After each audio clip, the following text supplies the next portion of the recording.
بسم اللہ الرحمن الرحیم۔ پروگرام میڈیا ٹاک کے ساتھ میں ہوں جاوید ملک۔ آج ہم بات کریں گے فردوس عاشق اوان کے استعفے کے حوالے سے۔ وزارت اطلاعات کی معاون خصوصی فردوس عاشق اوان نے گزشتہ دنوں استعفیٰ دے دیا تھا۔ ان کے استعفے کے بعد بہت ساری خبریں شہر اقتدار میں گردش کرتی رہیں۔ کرپشن کی کچھ کہانیوں کے بارے میں بھی بات چیت ہوتی رہی، اور یہ بھی کہا گیا کہ انہوں نے اپنے اختیارات کا شاید ناجائز استعمال کیا۔ فردوس عاشق اوان نے آج چپ توڑ دی ہے، اور وہ مختلف ٹی وی پروگرامات میں بھی گئیں۔ انہوں نے مختلف صحافیوں کے ساتھ بھی بات چیت کی، اور ان کی اس بات چیت کے بعد ایک نیا منظرنامہ سامنے آیا ہے، اور وہ منظرنامہ یہ ہے کہ تحریک انصاف اندرونی طور پہ بڑے خلفشار کا شکار ہے۔ وزیر اعظم ہاؤس میں بعض لوگ ایسے بیٹھے ہیں کہ جو وزراء کے تمام اختیارات سلب کر لیتے ہیں، اور ان کے من مرضی کے لوگ مختلف جگہوں پہ تعینات ہوتے ہیں،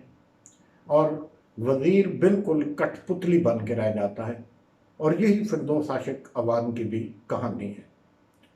فردوس عاشق اوان کے دور کو مختلف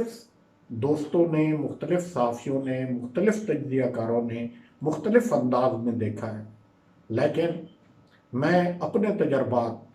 مختصراً آپ کے سامنے لے کے آؤں گا۔ سابق جو وزیر تھے فواد چودھری صاحب، ان کا میڈیا کے حوالے سے بالکل ایک مختلف موقف تھا، اور ان کا خیال یہ تھا کہ اب میڈیا سکڑ رہا ہے۔ انہوں نے مختلف یونیورسٹیز میں بھی خطاب کرتے ہوئے ماس کام کے اسٹوڈنٹس سے بھی یہ کہا کہ اب اس شعبے میں مزید گنجائش نہیں رہی ہے۔ ایک ایسی صورتحال میں کہ جب حکومتی وزیر اور اطلاعات کا وزیر یہ بات کر رہا ہو کہ یہ انڈسٹری اب سکڑ رہی ہے اور شاید اس میں اب زیادہ مواقع باقی نہیں رہے، تو اس کا انڈسٹری پہ اثر پڑنا تھا، اور میڈیا نے اس کا اثر قبول کیا۔ مالکان خوف زدہ ہو گئے، اخبارات کی اشاعت کم ہونے لگی، ٹی وی چینلز نے اپنا سٹاف کم کرنا شروع کر دیا، اور اپنے بہت سارے جو بجٹ تھا اس میں کٹ لگانا شروع کر دیا، جس کا نتیجہ یہ نکلا کہ ہزاروں کے حساب سے جرنلسٹ اور میڈیا ورکر بے روزگار ہو گئے۔ اس ساری صورتحال میں جب فردوس عاشق اوان کو معاون خصوصی بنایا گیا، تو ایک عجیب و غریب صورتحال کا ان کو سامنا تھا۔ مالکان کی کوئی تنظیم، ورکر کی کوئی تنظیم ان کے ساتھ تعاون کرنے کے لیے تیار نہیں تھی، اور ایک جنگ کا عالم تھا جو میڈیا اور حکومت کے درمیان دکھائی دے رہا تھا۔ فردوس عاشق اوان نے اس کو بڑی خوبصورتی سے ٹیکل کیا، اور حکومت اور صحافیوں کے درمیان جو ایک خلیج عائل ہو گئی تھی، اس خلیج کو انہوں نے دور کرنے کے لیے اپنے تئیں پوری کوشش کی۔ لیکن اس سے قبل جو پی آئی او تھے، پرنسپل انفارمیشن افسر، انہوں نے کرپشن کی ایک ایسی منڈی لگائی کہ اس کی بازگشت دور دور تک سنائی دیتی رہی، اور اس کے الزامات فردوس عاشق اوان پہ بھی لگے۔ اس کے بعد جب طاہر حسن صاحب بطور پی آئی او تعینات ہوئے، تو ان سے بہت ساری امیدیں تھیں، اور میں ذاتی طور پہ طاہر حسن صاحب کو میڈیا فرینڈلی شخصیت سمجھتا ہوں، اور کئی ایسے تجربات ہیں جو میں یہاں بیان کر سکتا ہوں کہ وہ ایک سمجھدار اور زیرک بیوروکریٹ ہے۔ وہ مسائل پیدا کرنے والے بیوروکریٹ نہیں تھے، وہ چیزوں کو حل کی طرف لے جانے والے بیوروکریٹ تھے۔ لیکن نہ جانے کیا ہوا کہ طاہر حسن بھی کامیاب نہ ہو سکے، اور میڈیا کے اختلافات حکومت سے بڑھتے چلے گئے۔ معاملہ جو صحافتی تنظیمیں تھیں ان کی طرف سے شدید احتجاج کی کالوں کی طرف چلا گیا، اور پریس انفارمیشن ڈپارٹمنٹ میں آئے روز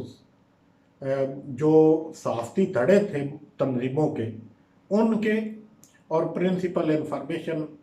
آفس کے درمیان جو لڑائی جھگڑے تکرار کی چیزیں سامنے آتی رہی۔ اس ساری صورتحال کے بعد فردوس عاشق عوام کا یکدم مستعفی ہو جانا، ان سے استعفیٰ طلب کر لینا اور ان کی جگہ شبلی فراز کو وزیر اطلاعات مقرر کر دینا اور عاصم باجوہ صاحب کو آپ معاون خصوصی اطلاعات مقرر کر دینے کے بعد بے شمار عجیب و غریب کہانیاں اس شہر میں گردش کرتی رہیں، جس میں سب سے پہلے یہ تھا کہ فردوس عاشق عوام شاید بہت بڑے پیمانے پہ کرپشن کی مرتکب ہوئی ہیں،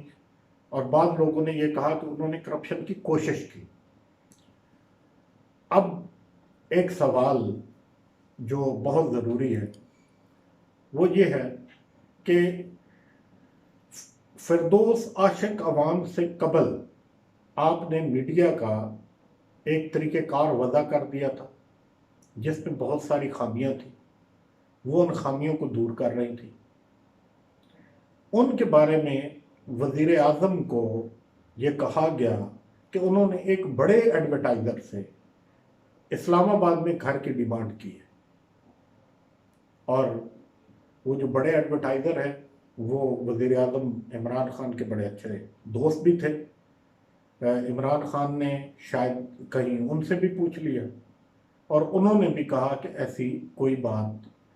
میرے علم میں نہیں ہے۔ ایڈورٹائزنگ ایجنسیوں کی کرپشن کے حوالے سے یہ معاملات ڈسکس ہوتے رہے، اور ایک مخصوص مافیا آہستہ آہستہ وزیر اعظم اور فردوس عاشق عوام کے درمیان حائل ہوتا گیا، فاصلے بڑھاتا گیا، اور اس کا آخری انجام یہ نکلا کہ فردوس عاشق عوام اپنی وزارت کے آخری دنوں میں بالکل ایک بے بس عورت تھی، شاید پریس انفارمیشن ڈپارٹمنٹ کا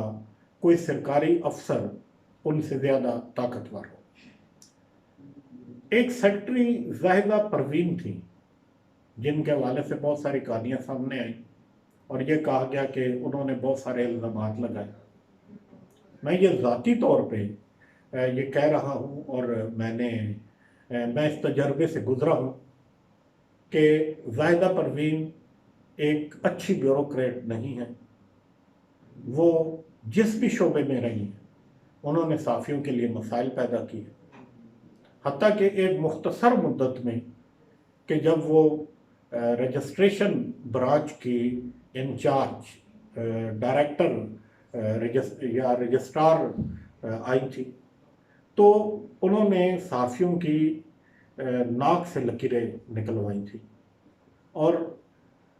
ان کا شمار ان بیوروکریٹس میں ہوتا ہے کہ جنہوں نے کوئی کام نہیں کرنا۔ تو اس لیے زاہدہ پروین کے کسی بھی الزام کو میں نہیں سمجھتا کہ اس میں کوئی حقیقت ہو سکتی ہے، یا اس میں کوئی اتنی طاقت ہے کہ اس کے بارے میں بات کی جا سکے۔ اب معاملہ یہ ہے کہ وزیر اعظم کو ان ساری تبدیلیوں کے بعد کیا ملا؟ کیا یہ میڈیا کا بحران ختم ہو جائے گا؟ ہماری اطلاعات کے مطابق کچھ ایسے لوگ، کچھ پیراشوٹر جو تحریک انصاف میں آئے ہیں، جن کو شاید میڈیا کی مین کا بھی نہیں پتا، اور وہ وزیر اعظم کو یہ بریف کر رہے ہیں کہ یہ جو ریجنل اخبارات ہیں، یہ جو چھوٹے اخبارات ہیں، ان کو ختم کر دیا جائے۔ اس وقت 2800 سے زائد اخبارات میڈیا لسٹ ہیں، اور کرونا سے پہلے بھی کرونا کے بعد بے تحاشا اخبارات کی سرکولیشن کم ہوئی ہے۔ ضرورت اس امر کی تھی کہ اس وقت وزیر اعظم پاکستان تحریک انصاف کے اس منشور پہ عمل کرتے جس کے مطابق وہ کہا کرتے تھے کہ وہ چھوٹے درجے کے جو کاروباری ہیں اور چھوٹا جو طبقہ ہے اس کو اٹھائیں گے اور اس کو ہمت، طاقت اور سکت دیں گے،